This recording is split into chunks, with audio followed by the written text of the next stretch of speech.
नटखट कान्हा गोपियों का माखन चुराकर खाए, मटकियां फोड़े और जब गोपियां यशोदा मां को शिकायत लगाए तो मैया गुस्सा होकर छड़ी लेकर कान्हा के पीछे भागी। कान्हा बोले, मैया मोरी मैं नहीं माखन खायो। और गोपियां कहती है, नहीं नहीं यशोदा मैया, हम तो कान्हा की लीला देखने आए थे।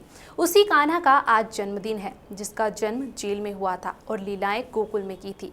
गोकुल का बच्चा बच्चा नन्हे कान्हा की लीलाओं से परिचित है। आइए जानते हैं नन्हे कान्हा की नटखट लीलाएं और उनके जीवन की कुछ रोचक बातें। भगवान श्री कृष्ण का जन्म द्वापर युग में भाद्रपद माह के कृष्ण पक्ष की अष्टमी तिथि को हर्षण योग और रोहिणी नक्षत्र में हुआ था। इस दिन को श्री कृष्ण जन्माष्टमी या श्री कृष्ण जयंती के रूप में मनाया जाता है। एक बार मथुरा का राजा कंस, जो देवकी का भाई था, वह अपनी बहन देवकी को ससुराल छोड़ने जा रहा था। तभी रास्ते में अचानक एक आकाशवाणी हुई थी।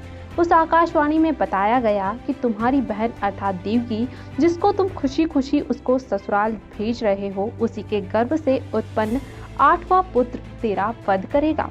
उन दोनों को कंस ने कारावास में डाल दिया। जिस समय देवकी और वासुदेव के 8वें पुत्र ने जन्म लिया, उसी समय यशोदा और नंद के यहाँ एक पुत्री ने जन्म लिया, जो कि सिर्फ एक मायावी चाल थी। जैसे ही कंस को ये खबर मिली कि देवकी ने बच्चे को जन्म दिया है, वह तुरंत कारागार में चला गया।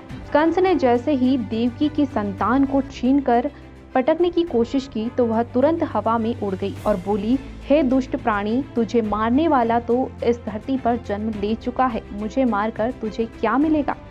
इतना बोलकर वह गायब हो गई। उसके बाद पूतना जैसे कई राक्षस कृष्ण को मारने के लिए भेजे गए, लेकिन कृष्ण ने अपनी लीला से सबको अपना भक्त बना लिया और अंत में आकर कंस का वध कर दिया।